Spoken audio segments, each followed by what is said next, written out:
Hi, welcome back to the next Eddie's Bad Time story. This is day 15. Let's dive right in with Kate. I want you to come downstairs and talk to Sissy, Charles. What? I can't. Of course you can. I took his trembling hand. Just talk to her. Right now she thinks you're some kind of demon. Let her see you for what you really are. How sweet. And he pulled away from me sharply. Maybe she's right. Maybe I am a demon. Oh, darling, don't. And I held out my hands to him. You're no demon. I know that. Let Sissy see it. Then we can leave this room. We can be free. He came toward me reluctantly, put his hands in mine, and suddenly held me in his arms. I love you, he said. I love you too, I answered, not sure of how either of us meant it. I'll come down to dinner. Good. It was wonderfully liberating to have a meal in the dining room. That at least was something to be grateful for. Now that we're not prisoners anymore, how about a walk down to the lake, I suggested. Done. And he got up. Or better still, how about a swim? In the pond? No, in the lake. I recalled the last swim I had in the pond. I don't want to get whacked again. The picture returned. Me on top of Charles when he was little. The downward pull of the swimsuit. I think I may have blushed at that moment. Very well, last one in his swimsuit, is a rotten egg. Swimsuit? Charles stopped at the foot of the stairs. Guess who doesn't own one? Oh dear, we forgot. That's okay, he said. You get in yours. What will you do? I'll skinny dip. And he must have seen the look of embarrassment flash across my face. You can keep your eyes closed, chicken. I obeyed. In a few minutes we were stumbling through the woods, laughing, drunk on our new freedom. We came out on the lake, a huge silvered mirror lying there, waiting to be hung.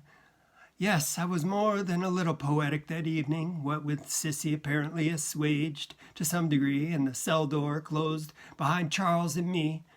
In we go, he shouted, running toward the embankment. I followed slowly, dreamily.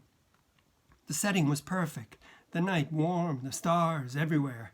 As I took off my robe, standing several yards from Charles, I smiled over at him and watched. I watched as he took his shirt off and tossed it in the air with a whoop. Still the excitable child. I watched as he stepped out of his shoes and threatened, laughingly, to throw them into the water. And I watched as he slipped out of his pants and stood there, a grown man in the moonlight, naked. I finally averted my eyes, but too late. I had seen what I didn't wish to see, and had felt the flush I didn't wish to feel. Blasphemy! I hurried into the cold water as Charles did, and quickly forgot the guilty moment. I swam it away, going far out into the lake. Hey, Florence Chadwick, remember me? Charles was calling to me. I swam back and stopped a few feet from him, a few safe feet. Teach me how to swim, he said. You know how. Not the way you do. And he pushed his palm into the water, splashing me. If you don't stop that, I'll teach you how to drown, I sputtered. Says who? And he splashed me again. Instinctively, I dove under the water toward him. I grabbed both his ankles and pulled hard, toppling him. When he came up, we were both laughing. That's war, he said, grabbing my wrist. I flipped over on my back and kicked my feet, dousing him. Give up? Never! And he pulled me toward him. My feet went down to the bottom and I was standing, pulling away. He was stronger.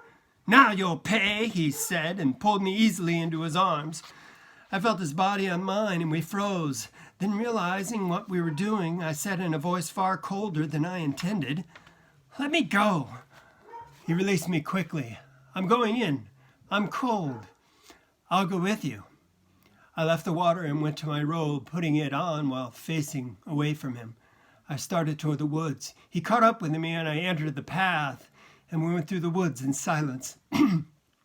Once out in view of the pond, Charles spoke. I always seem to get in Dutch when I go swimming, don't I? Maybe you ought to take up golf, I said. Come on, let's not sulk. It took several days to arrange for Sissy's money, and that time I avoided open conflict with her. That part was simple enough, for she had fallen into a brooding muteness. The morning her check arrived, I determined to wait until evening to tell her. She would have to leave the next day. I spent the afternoon by the pond with Charles, reading, helping him study, trying to numb myself to the guilt I felt over Sissy. 42 years she had been with us. She had been my mother, my safety, my source of love.